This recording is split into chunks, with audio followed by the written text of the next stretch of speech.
My name is Marian Altman. I'm the clinical practice specialist with the American Association of Critical Care Nurses. And it is my pleasure today to have a conversation with Dr. Connie Ulrich, who is a fellow in the American Academy of Nursing. She is the professor of nursing at University of Penn, where she is the Lillian S. Bruner Chair of Med-Surg Nursing. She's also a professor of bioethics at the Perelman School of Medicine, where she was the first nurse bioethicist. Dr. Ulrich's research examines ethical challenges that we healthcare providers face in our work with patients and their families. Dr. Ulrich, I really want to thank you for taking your time to share your expertise with AACM's membership during this unprecedented time where nurses are practicing in such difficult circumstances. Well, thank you so much, Marian. It's just a pleasure to be here, and it's a pleasure to speak to the ethical challenges that many nurses are facing on the front line. So thank you for having me. I really appreciate it. Nurses are very stressed because they are caring for their patients, but yet they also have that concern of, am I going to take this virus home to my families, my loved ones, the people that I live with? The American Code of Nurses have an ethical framework that guides all of our practice, but how do we apply that code of ethics during the COVID-19 pandemic? I do think that as this crisis has hit us in the pandemic, this document has become foundational and a foundational guideline for us to support us, during this time.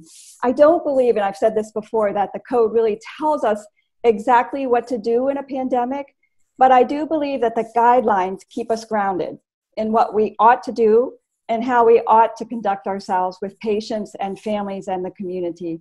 And I believe if you look at the statements that the code professes are very profound. Because I do think they help us think about how should we cope with this crisis, as you indicated, Marian, because the code indicates several things. First of all, it tells us our primary commitment is to the patient, it is to the family, it is to the community. And so we are to treat everyone under our care with respect and dignity for their worth, and to advocate for and to protect the health and safety of our patients during that time. And we have seen that in so many ways today with the nursing profession. And I am just so proud to be a nurse. And I'm very proud to see how nurses are caring for COVID-19 patients. I mean, it could simply be by holding someone's hand, through wearing protective gear at the end of life when that patient is isolated and alone in an intensive care unit, right? That is showing dignity and worth and respect for that particular patient and doing all that they can, recognizing that the family member cannot be there in that intensive care unit. So I think that the statements are really profound. And one of the other statements that I think is really important here is that we are also called to speak to the ethical environment of our employment or our institution and the conditions of that employment that provide safe care to our patients.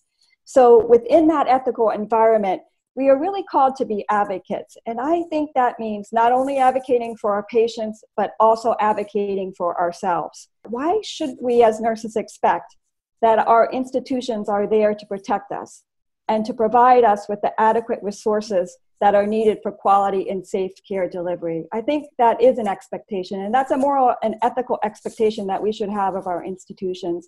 And we have every right to voice our concerns when we are not protected and need to be protected for our patients and their families. Dr. Ulrich, the Code of Ethics, it discusses the benefits to the patient, but it also discusses the risk to the nurse. And one of the codes specifically addresses that we need to take care of ourselves, just like we have an obligation to take care of our patients. Yes. We do have that obligation to take care of ourselves. So what advice do you have for nurses on how they need to weigh the benefits to the patient versus the risks to themselves? The American Nurses Association does outline 4 criteria that needs to be met with respect to caring for patients. And here they argue that, we have a moral or ethical duty to care for patients if all 4 of these criteria are met. And those criteria include that the patient, for example, is at significant risk of harm or loss or damage if the nurse does not assist with regards to that patient care, or that the nurse's intervention or care is directly relevant to preventing a harm, to the patient. The nurse's care will probably prevent harm, loss, or damage to the patient, and the benefit of the patient will gain outweighs any harm that the nurse might incur and does not present more than an acceptable risk to the nurse. Because how do you define acceptable risk? I think that's the challenge that we have. So I also think that we have to work with our colleagues, we have to work with our institutions on the policies that might guide these decisions. And certainly, nurses need to be part of these discussions. Nurses have to be at the table because they are the individuals who are implementing these particular policies. I think nurses also, if there is this concern about the risk and how we're thinking about the risk to the nurse, they certainly should seek out other resources that might help them work through that risk, such as an ethics consultation, to discuss the risk level that one might occur and how to balance that with the resources that one might need to be available to protect themselves. And also certainly to speak to clinical leaders on the unit and other types of resources that might help you work through what you believe that risk actually is to you. What recommendations do you have for a nurse if they feel that the systems to protect them are failing, and yet they feel that obligation that's in the Code of Ethics to their patients and to their families? What do you recommend for a nurse to do other than contact some of the resources that you just described? Nurses do have a professional and ethical duty to speak out by using their voice. If there is something that is concerning to them and represents a safety concern on their particular unit or within their hospital, within the hospital or institution in which they work. Unfortunately, I think sometimes that there is a disconnect between administration and those on the front lines of care delivery. I think we need to do better at trying to closing that communication gap through honest and transparent communication on what nurses and other clinicians are actually experiencing and the types of support that they need.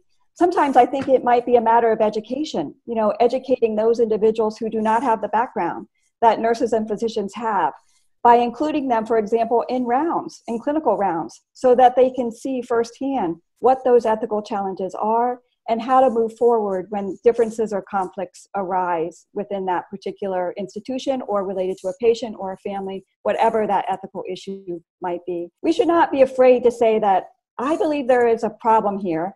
And what can we do about that particular problem? How can we work to resolve this ethical issue? And what resources are available to me to do so?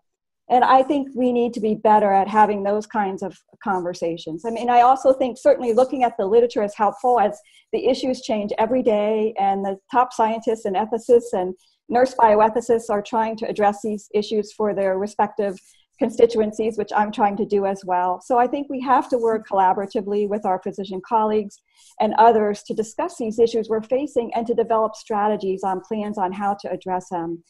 Nurse bioethicists such as myself are really here to advocate for the concerns of nurses across the country, to shed light on their ethical concerns so that we can build a stronger system in the future and the support that our nursing colleagues need in the process to better care for patients and their families. Is there any other information that you'd like to share?